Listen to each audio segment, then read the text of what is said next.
मेरा नाम है आकांक्षा मिश्रा। संस्कृति पीसीएस के चैनल में आपका स्वागत है। जैसा कि आप जानते हैं कि पिछले वीडियो में हमने बात की थी 67th बीपीएससी के 10 साइंस के प्रश्नों की, उसी प्रकार आज हम बात करने वाले हैं 67th बीपीएससी के ही 10 साइंस के प्रश्नों की। आइए बिना देरी किए शुरू करते हैं आज का लेक्चर। आज हम बात करने वाले हैं कौन से 10 प्रश्नों की, तो देख लेते हैं कौन सा 10 प्रश्न है। तो पहला प्रश्न आपका क्या कह रहा है? पहला प्रश्न आपसे कह रहा है कि बायोगैस का निम्नलिखित में से कौन सा अवयव प्रमुख है। किसकी बात की गई है? तो बायोगैस की बात की गई है। जब भी हम पॉल्यूशन को कम करने की बात करते हैं, किसे कम करने की बात करते हैं? हम पॉल्यूशन को कम करने की बात करते हैं, यानी प्रदूषण को कम करने की बात करते हैं। तो हम किसकी बात करते हैं? तो बायोडिग्रेडेबल सब्सटेंस की बात करते हैं। बायोडिग्रेडेबल सब्सटेंस क्या होता है? जैव रूप से अपघटित पदार्थ क्या होता है? उन पदार्थों को कहा जाता है जिनका क्या किया जा सके, सूक्ष्म जीवों के माध्यम से क्या किया जा सके, तो अपघटन किया जा सके। ये प्रोसेस कैसा होता है? तो ये प्रोसेस जो होता है वो अवायवीय परिस्थिति में होता है। अवायवीय परिस्थिति का मतलब क्या होता है? कि वायु की अनुपस्थिति में होता है। बायोगैस कैसे बनाया जाता है? तो बायोगैस प्लांट में क्या किया जाता है? तो कार्बनिक जैविक तत्वों का विखंडन किया जाता है, उसके माध्यम से क्या किया जाता है? बायोगैस का निर्माण किया जाता है। बायोगैस में कौन कौन से घटक मौजूद होते हैं? तो बायोगैस में होता है आपका मीथेन यानी CH4, इसके अलावा होता है H2S गैस होता है, इसके अलावा क्या होता है? तो नमी होती है। इसके अलावा एक और भी तत्व होता है, कौन सा होता है? तो आपका यहाँ पे होता है सिलॉक्सिन कहा जाता है। इसे क्या कहा जाता है? तो सिलॉक्सिन कहा जाता है। प्रमुख तत्व जो होता है वो क्या होता है? मीथेन होता है। और अंतिम तत्व की कौन सी बात कर रही हूँ? तो सिलॉक्सिन की बात कर रही हूँ। सिलॉक्सिन का फॉर्मूला क्या होता है? तो सिलॉक्सिन का फॉर्मूला होता है OSiH2, और यही किसमें चलते हैं? निरंतर कड़ी के रूप में चलते हैं। इसे क्या कहा जाता है? तो सिलॉक्सिन कहा जाता है। इसका स्ट्रक्चर कैसा होता है वो देख लेते हैं। स्ट्रक्चर सिलॉक्सिन का कैसा होता है? तो स्ट्रक्चर इसका ऐसा होता है, SI के साथ आबंध में होते हैं O, और ये ऐसे चक्कर की तरह चलते रहते हैं, ठीक है। और ये बनाते हैं सिलॉक्सिन की संरचना। इसमें दो आबंध जो रहता है वो किसका रहता है? हाइड्रोजन का आबंध जुड़ा रहता है।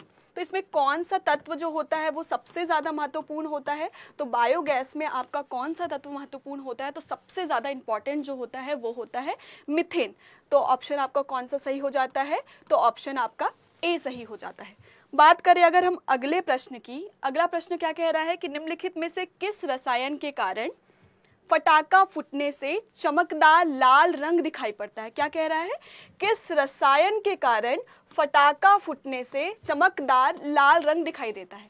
देखिए इसमें कौन सा तत्व मौजूद होता है? तो रसायन कौन सा है? तो स्ट्रोंसियम का रसायन जो होता है, जिसका एटॉमिक नंबर क्या होता है? परमाणु संख्या कितनी होती है? तो 38 होती है। इसके लवणों की मौजूदगी के कारण क्या होता है? तो आपको फटाका फूटने पर लाल रंग दिखाई देता है। कौन कौन से लवण होते हैं? तो स्ट्रोंसियम का नाइट्रेट, ठीक है। स्ट्रोंसियम का क्या होता है? तो सल्फेट, और स्ट्रोंसियम का ही कार्बोनेट लवण मौजूद होते हैं, जिसके कारण आपको फटाका फूटने पर कौन सा रंग दिखाई देता है? तो आपका लाल रंग दिखाई देता है। तो आपका कौन सा उत्तर यहाँ पे सही हो जाता है? तो उत्तर ए आपका यहाँ पर सही हो जाता है। आगे बढ़ते और बात करते हैं प्रश्न नंबर 3 की। प्रश्न नंबर 3 क्या कह रहा है?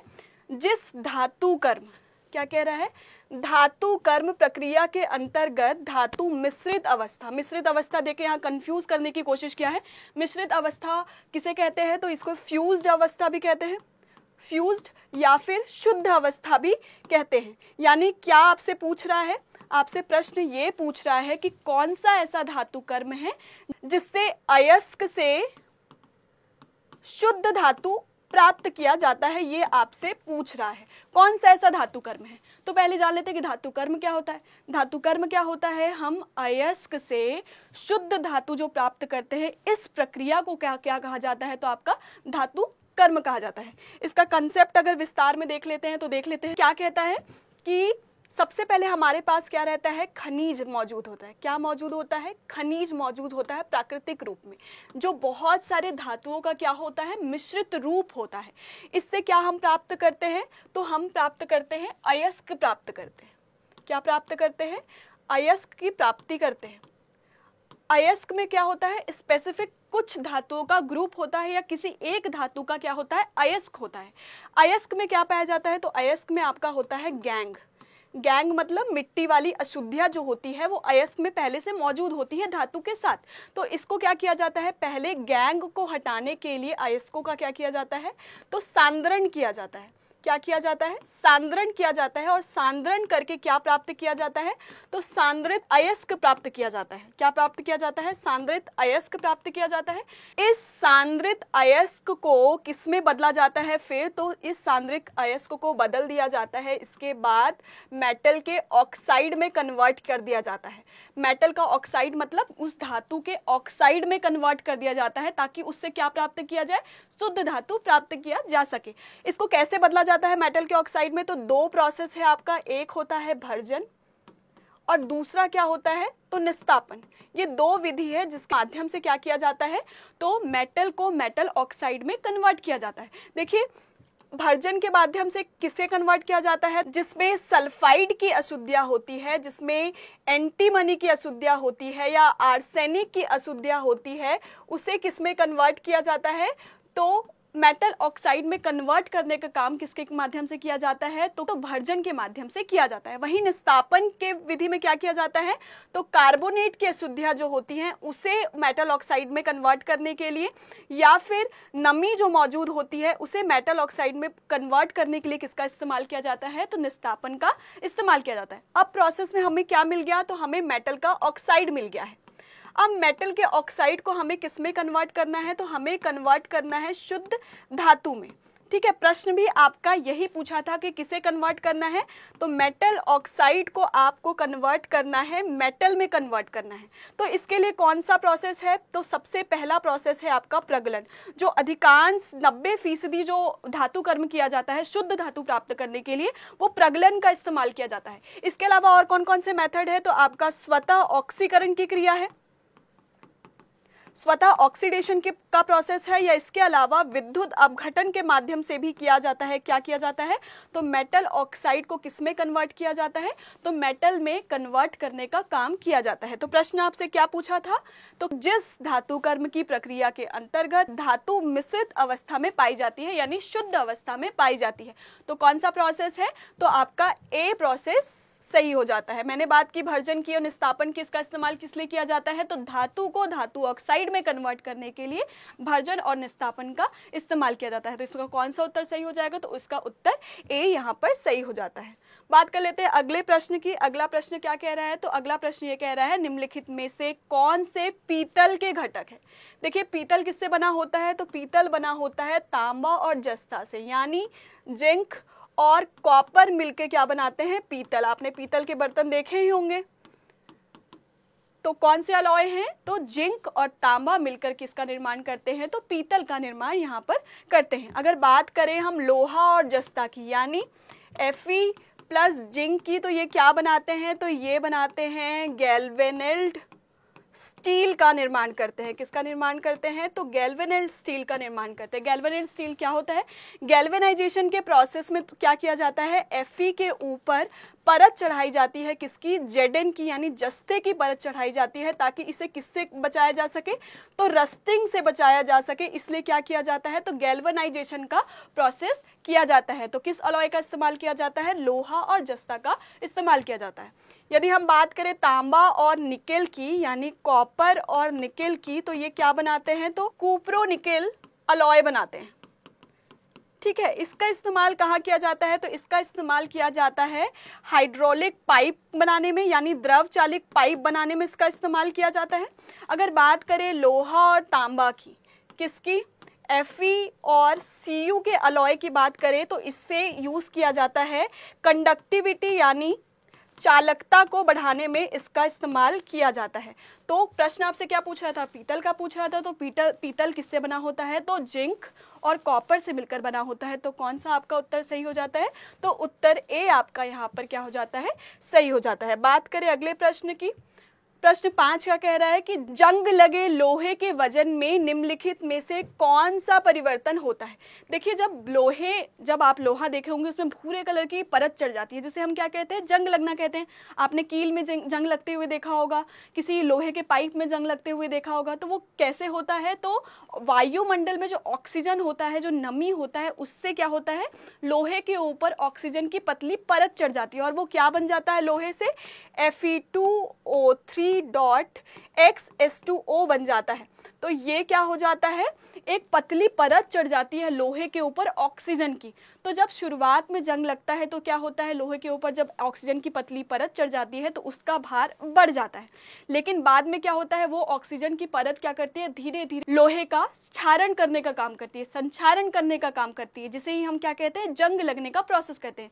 तो पहले भार बढ़ता है ऑक्सीजन की लेयर के कारण, लेकिन बाद में क्या होता है, भार आपका कम हो जाता है। तो इसका उत्तर कायदे से क्या सही हो जाना चाहिए कि पहले भार बढ़ता है और फिर घटता है। तो ऑप्शन सी यहाँ पे सही हो जाना चाहिए। लेकिन बिहार आयोग ने क्या उत्तर यहाँ पे सही दिया है, तो ऑप्शन ए यहाँ पे आपका आंसर की में सही दिया हुआ है कि लंबे समय से तक लगातार बढ़ता है, ये उत्तर आयोग ने दिया है। तो मेरे हिसाब से इसका उत्तर क्या हो जाना चाहिए, तो उत्तर सी यहाँ पर सही हो जाना चाहिए। आगे बढ़ते और बात कर लेते हैं प्रश्न नंबर 6 की। प्रश्न 6 कह रहा है, निम्नलिखित कथनों पर विचार कीजिए। कौन से कथन आपके दिए हुए हैं, पहला कथन आपका दिया है, शुद्ध जल में नमक को घोलने से जल का क्वथनांक बढ़ जाता है, ठीक है, एवं जल का हिमांक घट जाता है। क्वेश्चन को समझने से पहले समझ लेते हैं क्वथनांक क्या होता है, हिमांक क्या होता है, ये पहले हम अच्छे से समझ लेते हैं। हम बचपन में पढ़ते थे कि क्वथनांक क्या होता है, जिस ताप पर पानी क्या होने लगे, उबलने लगे, या कोई द्रव उबलने लगे, उसे क्या कहा जाता है, क्वथनांक कहा जाता है। जैसे ही हम विज्ञान की समझ को मजबूत करते हैं या मैच्योर होते हैं तो हम समझ पाते हैं कि क्वथनांक किसे कहा जाता है। तो क्वथनांक उस तापमान को कहा जाता है जिस ताप पर वाष्प दाब जो होता है वो किसके बराबर हो जाए, तो वायुमंडलीय दाब के बराबर हो जाए, इसे क्या कहा जाता है, तो क्वथनांक कहा जाता है। अब वाष्प दाब क्या है, देखिए इसमें क्या होंगे, छोटे छोटे कण मौजूद होंगे, छोटे छोटे कण या अणु मौजूद होंगे। अणु क्या करते हैं, दीवार से टकराते हैं, आपस में टकराते हैं या इसकी मुक्त सतह से टकराते हैं। तो ये क्या करते हैं, सतह पर क्या लगाते हैं, तो वाष्प दाब लगाते हैं, ठीक है। और इसके साथ साथ वायुमंडल भी तो कुछ दाब लगा रहा है सतह पर, तो ये कौन सा दाब है,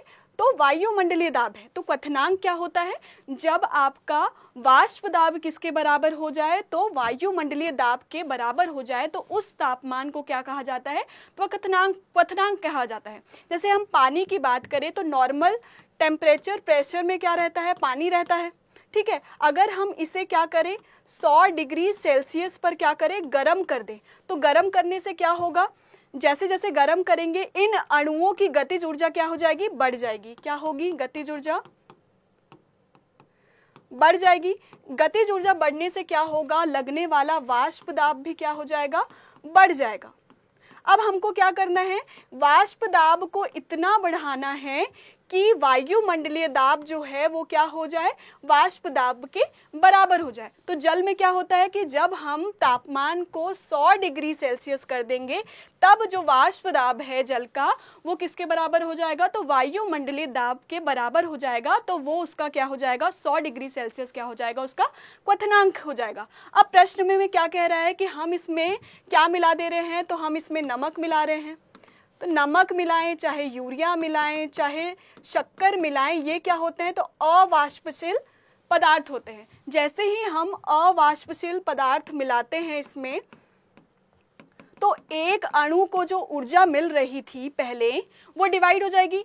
पहले अगर मान लेते हैं, एग्जाम्पल के तौर पर ले लेते हैं, 2 जूल एक अणु को मिल रही थी ऊर्जा, अब जो नमक मिला दिया गया है उसमें क्या होगी, ऊर्जा डिवाइड होगी, शायद 1 ही जूल अब मिले, तो इनकी गतिज ऊर्जा क्या हो जाएगी, तो कम हो जाएगी। गतिज ऊर्जा क्या होगी, कम होगी। गतिज ऊर्जा कम होने से क्या होगा, वाष्प दाब भी कम हो जाएगा। वाष्प दाब अगर कम होता है तो क्या हो जाएगा, तो क्वथनांक वाष्प दाब के उल्टा होता है। मतलब अब जो इस विलयन को गर्म करने में ज्यादा टेम्परेचर लगाना होगा, मतलब क्या होगा कि इसका क्वथनांक क्या होगा, बढ़ जाएगा। मतलब क्या कह सकते हैं, वाष्प दाब यदि घटेगा तो क्वथनांक क्या हो जाएगा, बढ़ जाएगा। ये आपका कह रहा है। उसके बाद क्या होता है, प्रश्न में दूसरा कथन क्या कह रहा है कि जल का हिमांक घट जाएगा। पहले जो जल था उसको 0 डिग्री सेल्सियस पर हम जमा ले रहे थे, अब आपको जमाने के लिए क्या करना पड़ेगा, तो -1 डिग्री, 2 डिग्री, 3 डिग्री ये आपको ले जाना पड़ेगा, तो इसका हिमांक क्या हो जाएगा, घट जाएगा। तो ये कथन आपका क्या है, तो सही हो जाता है। दूसरा कथन क्या कह रहा है कि जल में यदि मिथाइल अल्कोहल मिलाते हैं, देखिए जल में भी कौन सा बॉन्ड है, तो हाइड्रोजन बॉन्ड है, और मिथाइल अल्कोहल में भी कौन सा बॉन्ड है, तो हाइड्रोजन बॉन्ड है, तो जल का क्वथनांक घट जाता है। जाहिर सी बात है कि अगर जल में क्या मिला दिया जाए, मिथाइल अल्कोहल मिला दिया जाए, तो वाष्प दाब क्या हो जाएगा, बढ़ जाएगा। मतलब अब इसे गर्म करने में कम ताप की जरूरत होगी। कम ताप होने के मतलब क्या हो जाएगा कि इसका क्वथनांक क्या हो जाएगा, तो घट जाएगा। तो दोनों जो कथन आपके दिए हैं वो सही है। तो उत्तर आपका कौन सा सही हो जाता है, तो ऑप्शन डी आपका यहाँ पर सही हो जाता है कि दोनों कथन जो है वो आपके सही है। आगे बढ़ते हैं और बात कर लेते हैं प्रश्न नंबर 7 की। प्रश्न नंबर 7 क्या कह रहा है गर्भ में भ्रूण के विकास को जानने के लिए निम्नलिखित किरणों में से किसका उपयोग किया जाता है। देखिए एक्स किरण के बारे में आप जानते हैं, एक्सरे वगैरह में यूज होता है, ठीक है। अगर सूक्ष्म तरंगों की बात करें तो ये माइक्रोवेव ओवन में यूज होता है। किस में यूज होता है, तो माइक्रोवेव ओवन में यूज होता है। इसके अलावा प्रसारण में उपयोग किया जाता है माइक्रोवेव्स का, यानी सूक्ष्म तरंगों का। पराध्वनि जो बात करते हैं वो होता है अल्ट्रासाउंड। तो आपने सुना होगा कि जब भी गर्भ में भ्रूण होता है तो हम क्या करते हैं, अल्ट्रासाउंड के माध्यम से उसकी स्थिति जानने की कोशिश करते हैं। तो ऑप्शन आपका कौन सा सही होगा, तो ऑप्शन आपका यहाँ पे सी सही हो जाता है। अगर बात करें ऑप्शन डी की, यूवी रेस की, यूवी रेस कहाँ से मिलता है, तो हमें मिलता है सनरेज में, और इसका काम क्या है, तो शरीर और मांसपेशी की प्रतिरोधक क्षमता बढ़ाना, और साथ ही साथ विटामिन डी हमको यूवी रेस से प्राप्त होता है। तो गर्भ में भ्रूण के विकास की स्थिति जानने के लिए हम किसका इस्तेमाल करते हैं, तो अल्ट्रासाउंड तरंग का इस्तेमाल करते हैं, यानी पराध्वनि तरंगों का इस्तेमाल करते हैं। तो यहाँ पे कौन सा ऑप्शन सही हो जाता है, तो ऑप्शन सी आपका यहाँ पर सही हो जाता है। बात कर लेते हैं प्रश्न नंबर 8 की। प्रश्न नंबर 8 क्या कह रहा है, पाइन, फर, स्प्रूस, सेडार, लार्च और साइप्रस आदि लकड़ी उत्पादक पौधों में से भारत की पहाड़ी क्षेत्रों में भी पाए जाते हैं। ये सब क्या कहलाते हैं, ऑप्शन ए आपका क्या दिया हुआ है, तो दिया हुआ है आवृत बीजी। आवृत बीजी क्या होते हैं, जिसके जो बीज होते हैं वो खुली अवस्था में नहीं रहते हैं, मतलब आवरण युक्त होते हैं, उसे क्या कहा जाता है।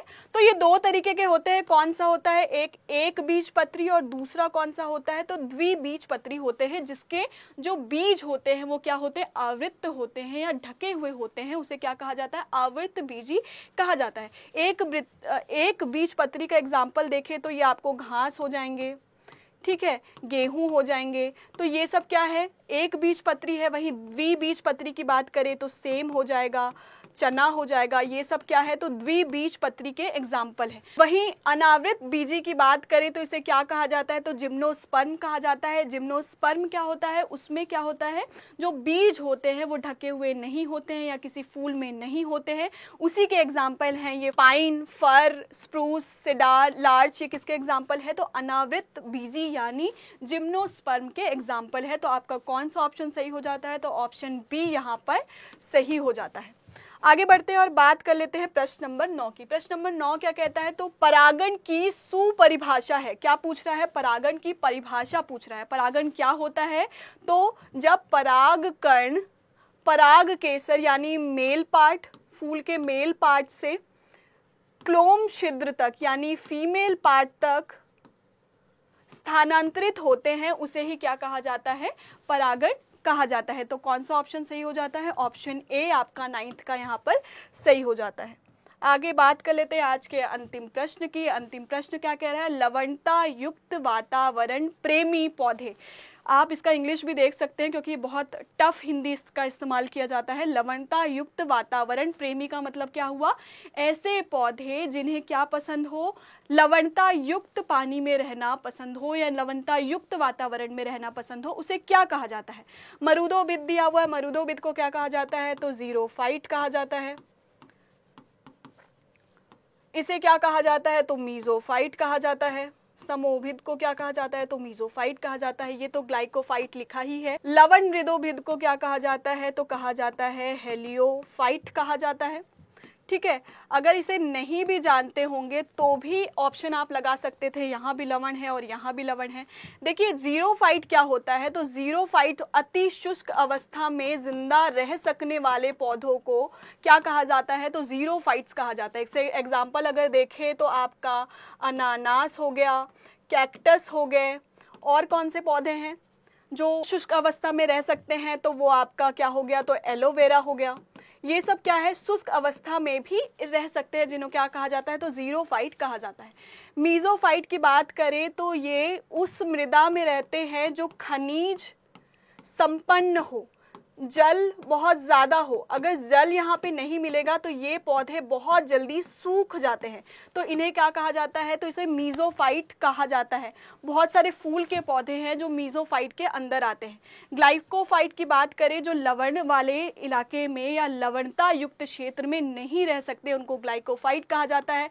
जैसे आपका हो गया राइस, आपका हो गया बीन्स, ये सब क्या है? तो ग्लाइकोफाइट के एग्जाम्पल हैं। लवण मृदोभिद यानी हेलियोफाइट्स किसे कहते हैं? तो जो लवणता युक्त वातावरण में आराम से रह सकते हैं, उन्हें क्या कहा जाता है? तो हेलियोफाइट्स कहा जाता है। इसका एग्जाम्पल क्या है? मैंग्रोव आपने सुना होगा। ये जो रहते हैं वो लवणीय जल में रहते हैं। तो आपका ऑप्शन कौन सा सही हो जाता है? तो ऑप्शन डी आपका यहाँ पर सही हो जाता है। तो आज के लिए बस इतना ही। अगले वीडियो में हम मिलेंगे नए 10 प्रश्नों के साथ। 67th बीपीएससी के ही 10 नए प्रश्नों के साथ मिलेंगे, और आपके छोटे छोटे कंसेप्ट जो मैं कोशिश कर रही हूँ कि लगातार आपके क्वेश्चन के माध्यम से ही आपके छोटे छोटे डाउट्स क्लियर हो जाए। तो अगले वीडियो में भी यही कोशिश करेंगे। आज के लिए मुझे दीजिए इजाज़त। धन्यवाद।